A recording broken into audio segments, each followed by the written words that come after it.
everyone, and welcome back to Exposed Scandalous Files of the Elite. I'm your host, Jim Chapman, and I am back today and bringing you another Bad Teachers State-Specific Series episode, and this time we're going to Texas. Now, reminder, last week we kicked off this series with the state of Arkansas, so if you haven't heard that one, go check it out. Some pretty wild stories coming out of Arkansas regarding the absolute epidemic of teacher-student inappropriate relationships. So, Texas, definitely not without its struggles as it relates to these female teachers and students. It was a struggle, quite frankly, to pick just 3 to cover today. Now, all of these cases I am covering today are relatively new cases that have taken place in 2020 and beyond. And I'm going to start this one out with our first teacher,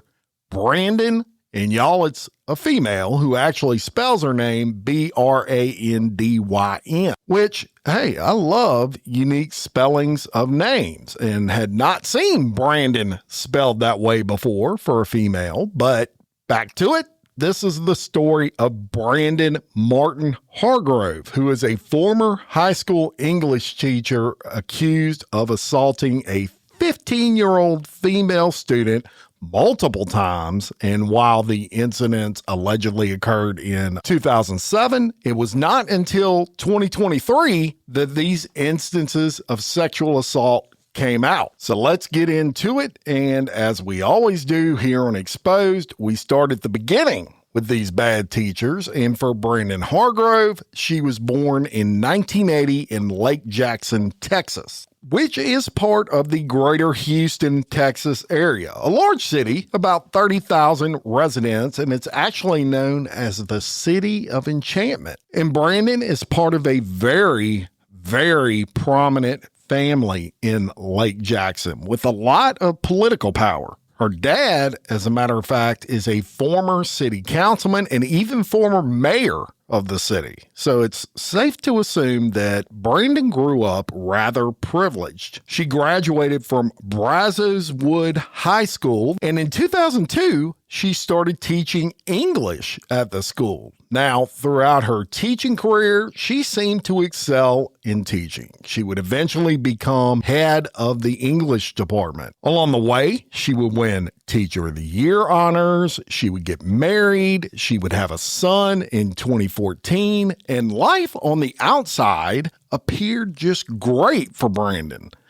Then it all came crashing down, as it so often does when I cover these cases, and in September of 2023, a then 32-year-old woman walks into the Clute Police Department and she reports sexual abuse that she alleged was suffered at the hands of teacher Brandyn Hargrove from the years 2007 to 2009, when she was a 15-year-old freshman and 16-year-old sophomore at the school. So she details a long abusive relationship with Hargrove, her former teacher, claiming it lasted about 2 years and involved multiple instances of sexual contact. She told police that she had lived in fear for years, replaying the trauma and questioning her own role in it, which, look, y'all, it's common, especially in cases involving male teachers and female students, which is why so many go unreported. When it comes to the female victims, they seem to question things a lot. Did I lead this teacher on?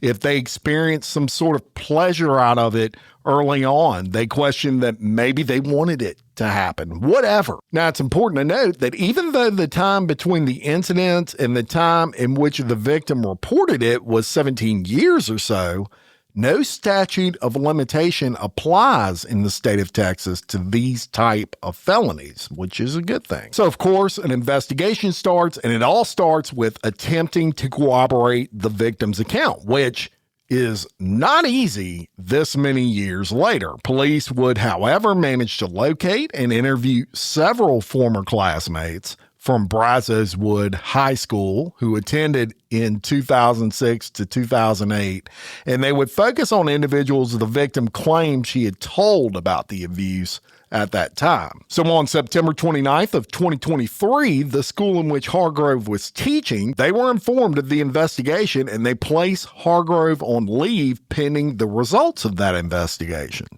And on December 19th of 2023, a grand jury indicts Hargrove on 12 felony counts.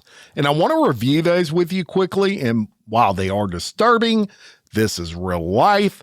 And these sick individuals, people need to know what they're capable of, in my opinion.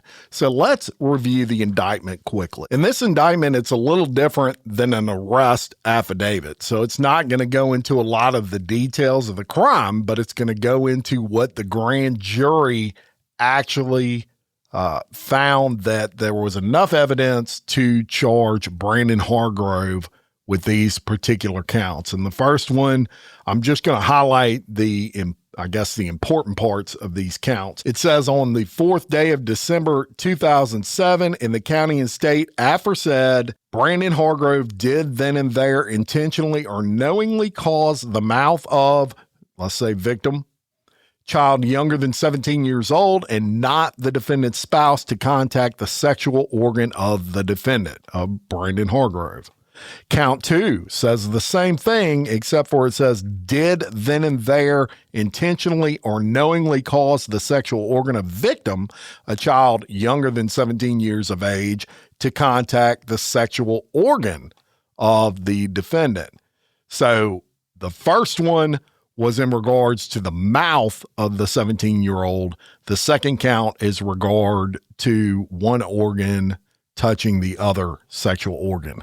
Count 3 says the same thing. It says, did then and there intentionally or knowingly cause the sexual organ of victim, a child younger than 17 years of age, to contact the mouth of the defendant. In this case, Brandyn Hargrove. Count 4 says the same thing. Did then and there knowingly cause the penetration of the sexual organ of victim, a child younger than 17 years of age, by the finger of the defendant, Brandyn Hargrove. Count 5, did then and there intentionally or knowingly cause the penetration of sexual organ of a child younger than 17 years of age and not the defendant's spouse by a cucumber. Holy smokes. Count 6, did then and there or knowingly cause the penetration of the sexual organ of victim, a child younger than 17, and not the defendant's spouse by a dildo.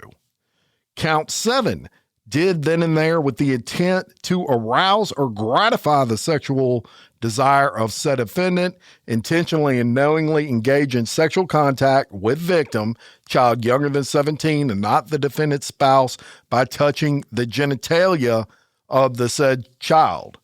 Count 8, did then and there with the intent to arouse or gratify the sexual desire of said defendant, intentionally and knowingly cause child younger than 17 years of age and not the defendant's spouse to engage in sexual contact by causing said child to touch the genitals of the defendant. Count 9 says the same thing. Did then and there with the intent to arouse or gratify the sexual desire of said defendant, intentionally or knowingly engage in sexual contact with victim, a child younger than 17, by touching the breast of said child. Then count 10 says the same thing, but it says causing the said child to touch the breast of the defendant. Count 11, did then and there with the intent to arouse or gratify the sexual desire of said defendant, intentionally or knowingly expose the defendant's genitals, knowing that the victim was a child younger than 17.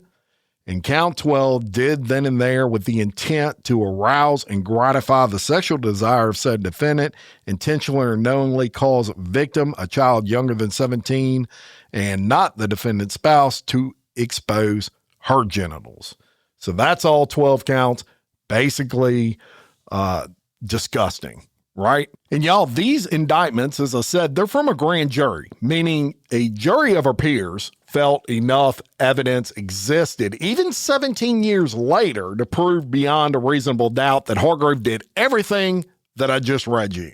So 2 days later, on December 21st, 2023, just before Christmas, Hargrove is arrested and released the same day, posting a $240,000 bond. Now, a month later, on January 22nd of 2024, she is fired from the high school that she taught at. And y'all, with these 12 counts that she's facing, she's looking at 200 freaking years in prison.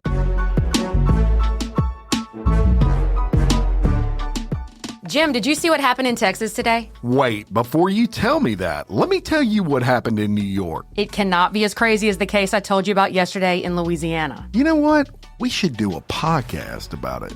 And with that, we did. Crime Wire Weekly covers the crime news headlines that have dominated the week. We cover trending crimes from all over the country and even sprinkle in a few globally. Crime Wire Weekly is available now wherever you listen to your podcasts. Simply by searching Crime Wire Weekly or clicking the link in the description of this podcast.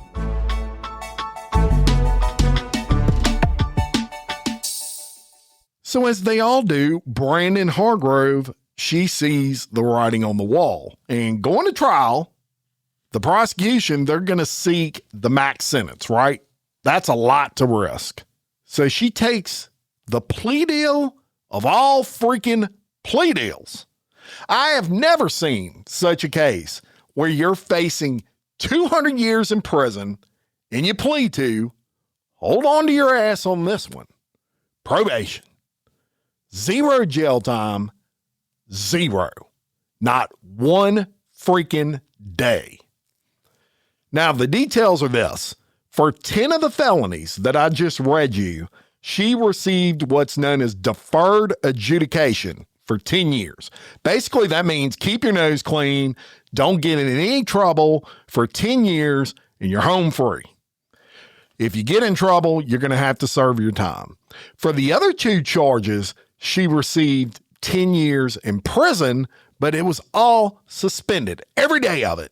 As a matter of fact, the only punishment of consequence that she received was lifetime sex offender registration. That's it. Now, although there was no trial at the sentencing, her victim did speak, and in her victim impact statement, she said, quote, "Brandyn, I face you today as an adult who now protects the child you once exploited and betrayed. You didn't just break boundaries, you broke a person. And today, I go from victim to survivor." And it's important to note that according to reports, she supported the plea deal, which is her right. And she is the victim, and really her support of whatever deal they make is more important than anybody else's, including mine. But I sure don't support it personally. And it's primarily because other people see that, y'all. And they think, I can do this and I won't do any prison time either.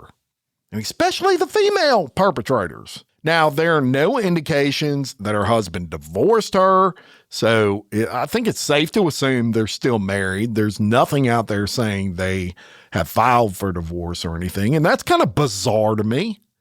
I mean, your wife raped, allegedly, a 15-year-old and 16-year-old, and, you know, you're still married to her.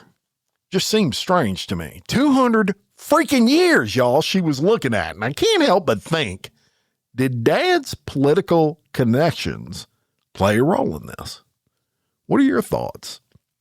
So let's move on to our next bad teacher. And we're going to go to Grapevine, Texas for this one. Which Grapevine, Texas, very large city just outside of Dallas. And I'm going to introduce you to a former English teacher at Kilo High School, and her name is Alainee Simonson, who in December of 1994 was arrested at the age of 29 for having a sexual relationship with a 16-year-old male student over 40 times while, get ready for this, he was living with her in her home. How did that happen? Well, let's get into it. A little about her background. Before her arrest, she was born in Texas, though it's not clear where in Texas. She graduates high school in 2013, and she attended Texas Wesleyan University in Fort Worth, and she would get her degree in education. Now, in 2019, she starts off her teaching career as a teaching assistant at Cannon Elementary School. This is in Grapevine, Texas. And in 2021, she becomes a certified teacher in the state of Texas. Now, it's interesting that along the way, she publishes a children's book called Wendell the Weasel. And that book actually becomes really popular among parents. It sells really well. It's on Amazon and all the places, right? So in August of 2022, she takes a job as an English teacher for Kilo High School, where she teaches 11th grade English. It all seemed fine until 2023. And the issues kind of start off early in the year for Alainee. First, on January 4th of 2023, a restraining order is filed by the husband of Alainee, and it's essentially a no contact order. Now, although I have the order in front of me, there's no mention as to what caused the restraining order. It could be something as simple as a requirement by the court. Sometimes courts do this because if you're getting a divorce, basically they want to have something in writing saying you can't harass each other and all those sort of things. So it could have been as simple as that, or it could have been much worse, which is what I'm leaning toward, and I'll get into that in just a minute, but it's definitely worth noting. Also of note is the reference of 2 children. So I have seen some reports where it said her and her husband had 3 children, and I've seen some where it said 2 children. This particular restraining order says 2 children, so that's what I'm going with. Also around that time in early 2023, reports of concerning behavior were made to the school. The school informed police, and they start investigating these initial reports. And shortly after, in February of 2023, Simonson resigns from the school. Now, it's interesting to me from there that the case gets closed. No charges were ever brought against the teacher. And later on, police would say, when asked about this, that there was just no evidence of any tomfoolery going on, if you will. But all that would change when in September of the following year, 2024, a victim who is 18 years old at the time he reports this, he contacts police and he reports an extended period of sexual assaults that occurred from 2022 to 2023 when he was 16. Some 40 plus instances. And notice the timing, y'all, just before her husband filed that restraining order that I told you about. So according to the warrant, the then 16-year-old victim, who was from Honduras, told his teacher, Simonson, that his uncle was moving out of state and he didn't want to move, and he was kind of venting to her about this. He had a lot of friends at the school and he didn't want to leave. And he's venting to a trusted teacher about this, right? So Simonson, his teacher, she says, well, if your uncle's good with it, you can stay with me and my family. There's your first red flag right there. I mean, what teacher does that? You've got a minimum of 2 kids and a husband, and you're inviting this 16-year-old kid to stay with you. Sounds like, oh, this is a very nice and good thing. I'm sure it happened somewhere, and there's nothing nefarious involved.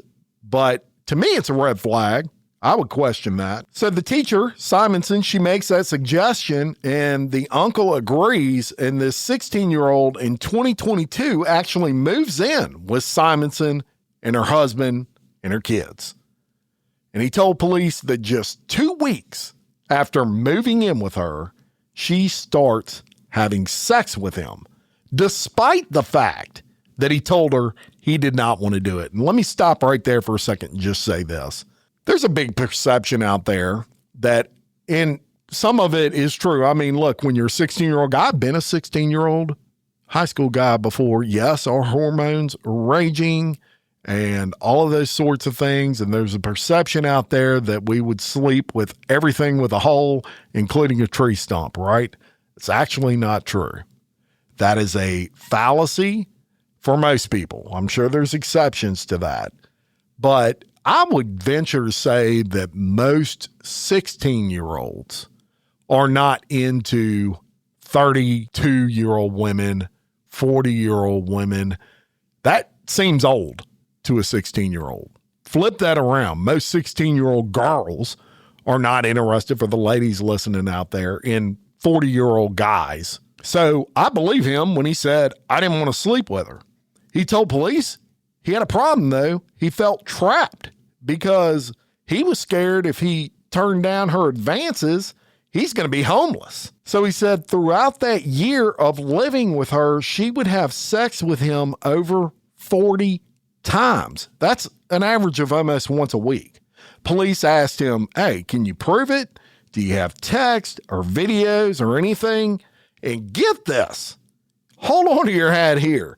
The student shows police a nude picture of Simonson that she had texted the student when she got a tattoo of the victim's name on her arm.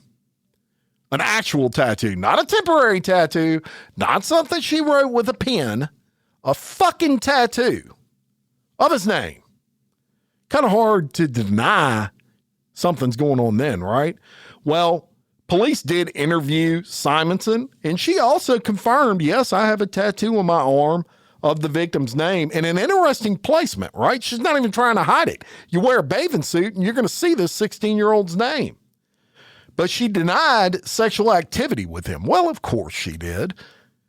But who puts a freaking tattoo of your 16-year-old student's name on your arm? Simonson also told police she had a tattoo of one of her children's name on her arm as well. Well, that is even weirder to me. Think about this. You're married and you get the name of a 16-year-old student you are having sex with tattooed on your arm. How brazen is that? This chick wasn't even worried about getting caught. And her husband, he's going to see that, right? Maybe that is what led up to that restraining order. So there was also other evidence the victim turned over to police, including tons of text messages. And he also told police that Simonson would shower him with gifts, including a car. She bought him a car. Now that's grooming 101, right?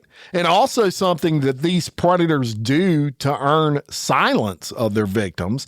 Now, the hope here is that the victims will feel bad if they report anything, even if their feelings change, because in this case, she bought me a car, right? How could I turn her over to police when she spent all this money on me? So with all this evidence, Simonson gets arrested. This is on December 13th of 1994, and she's booked into jail on charges of sexual assault of a child and improper relationship between a student and teacher. And she is released shortly thereafter on bond. Now, important to note that Simonson denies having sex with this 16-year-old, though, as I said, you would expect that. And because this case is still pending, it's also important for me to say this is all alleged as of this recording. She's not been found guilty. I need to do that for legal reasons. So where is this case now? Well, since her arrest in December of 2024, over a year ago, the answer is nowhere. No court date is set that I can find. In this case, it appears has just ran dormant currently. Sad state of affairs on this one. Now, I'll keep you posted when and if there are any updates. And let's get to our last bad teacher in Texas today, and that is Katrina Maxwell. And Katrina is a former teacher at a high school in Humble, Texas. And y'all, it's spelled like humble, but it's pronounced, if you're from that area, Humble, Texas. I learned that the other day on Crime Wire Weekly, which I host with Kelly Jennings. She was arrested at the age of 32 in 2021 for allegedly having sex multiple times with a 16-year-old student, and she even became jealous when this student started showing interest in his girlfriend. So let's get into it. And Humble, Texas, y'all, smaller city than most that surround Houston, Texas. And that is where Katrina was a teacher. And in August of 2020, she became a teacher at C.E. King High School. Now, I have researched the heck out of this one, and there's just not a whole lot of information out there.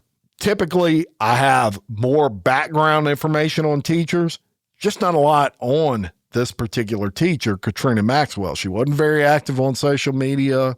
She stayed kind of below the radar, whatever. But what I do know is that in October of 2020, that's when she first encountered the student victim in this case. And in June of 2021, a school employee goes to the principal and she reports some strange behavior, in her view, that was exhibited by Katrina Maxwell as it related to this student. She tells school administrators that she witnessed a situation in which the victim in this case, at school, he sat down with his girlfriend at a table, and Miss Maxwell got totally pissed, almost as if she was jealous of this 16-year-old girlfriend. She then said that a few weeks later, she witnessed Maxwell throw a pair of scissors at the student's head. Now, she missed, but she tossed them at the student's head in an apparent jealousy incident, again, involving this student's girlfriend. And I'm going to post several pictures on the Patreon of everybody we talked about today. But you got to see the booking photo of this particular teacher, Katrina Maxwell. She looks like one that would throw a pair of scissors at you if she's jealous. Just trust me on that one. So on June 8th of 2021, the school administrators, they meet with Katrina Maxwell and they ask her about all this. And according to the affidavit, Katrina admits in this meeting that she had sex with the student on 2 occasions in her car. She said she was in love with this student, this 16-year-old, and made a remark that now, rather than being known as a good teacher, she would be known as the teacher who, quote, fucked her student. Well, that's all the school needed to hear. They report this to police, and police go interview the student. And he not only confirms the multiple encounters in her car, but he also tells police about an incident that took place over spring break in which Maxwell picks him up from his home, brings him to a nearby hotel, and had sex with him. And he said that was the very first time, the very first encounter that they had. So armed with all this, Katrina Maxwell gets arrested on 2 counts of sexual assault because she admitted to the 2 counts. I don't have to prove that. She bonds out on a $20,000 bond the next day in June of 2021. And guess what? From there, nothing. Nada. Zip.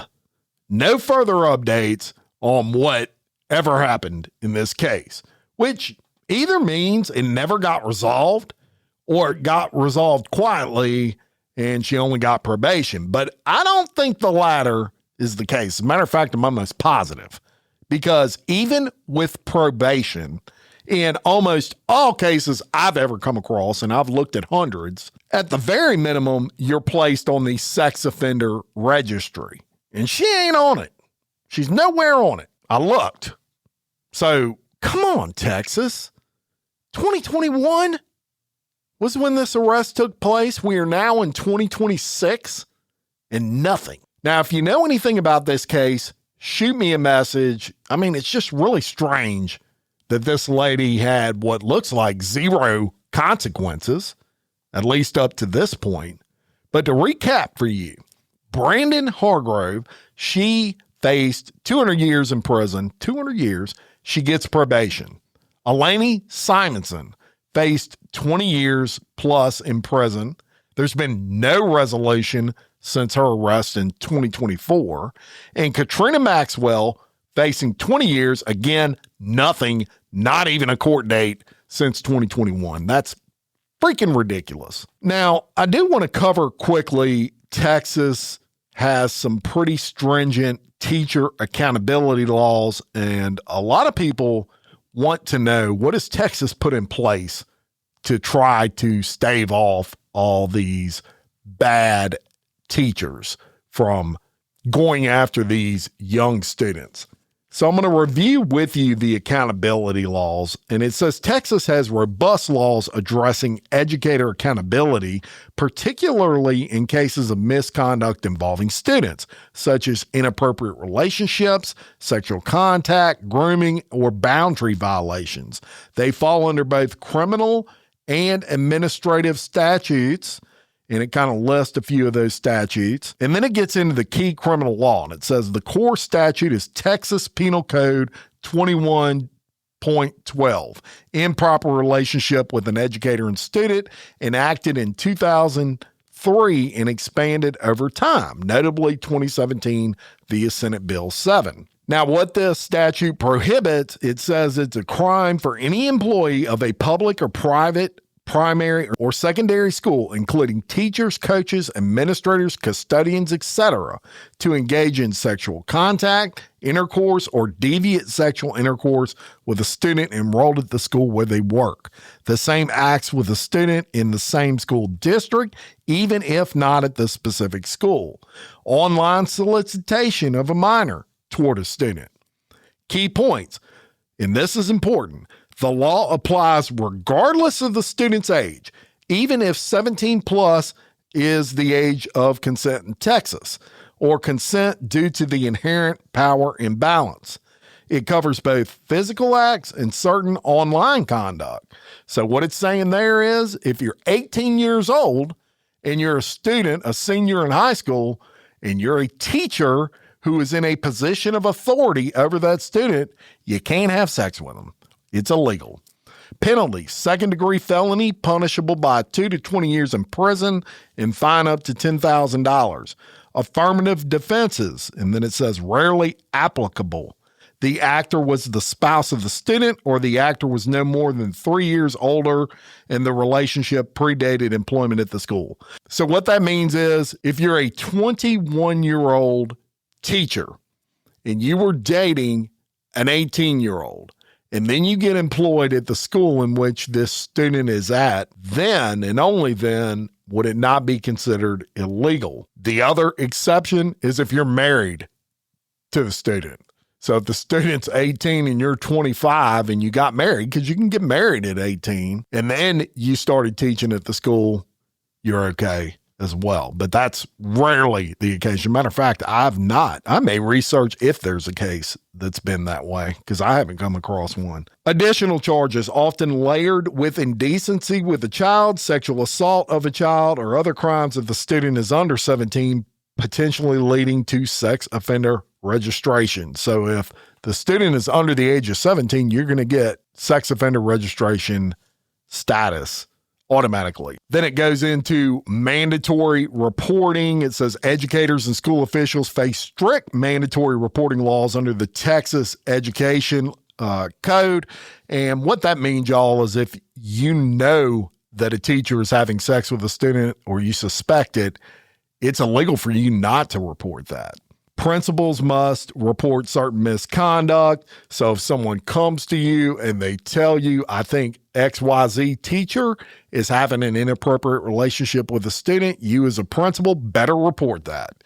You can't keep it under wraps or you're criminally liable in that situation. Other relevant laws, Senate Bill 7, 2017 expanded the improper relationship law district-wide, adding penalties for failure to report and mandated automatic revocation for many sex offenses. So if you have sex offenses on your record, Senate Bill 7 in 2017 said that you cannot work as a teacher in a school or a janitor or anything else with sex offense status or any sexually related, if you have rape charges, etc. So that's just some of the laws that exist in Texas. It seems like they have some pretty good laws to stave off this stuff, but let me tell you, Texas, it ain't working because you're one of the worst states when it comes to teacher-student sexual relationships being uncovered and people getting arrested for this shit. But that's what I have for you today for the state of Texas. And next week, I will continue this series. And I think for this one, let's go to Georgia for this one. And I'll cover 3 bad teacher cases from that state. And check out the Patreon. I'm uploading a lot of extras on this episode of Bad Teachers, including pictures and files. You'll also get early ad-free releases and more. Patreon.com, exposed podcast files. I would love your support. I could not do this without the support of my Patreon members. Thank you so much. And check out Cozy Earth. Use my code EXPOSED for 41% off at checkout. Look, they have the best sheet sets and comforters I have ever slept on. No shit. I have always been a bad sleeper, y'all. And Cozy Earth, 41% off. You can go there right now. Just check it out. Check out all the things they have. It's not just sheet sets and comforters. Everything they produce is that soft bamboo fabric. They have pajama sets. They have pillow sets. You name it. CozyEarth.com. Use my code EXPOSED, all caps, for 41% off your order. You can't beat that anywhere. And until next time for Exposed Scandalous Files of the Elite, I'm your host, Jim Chapman. Much love.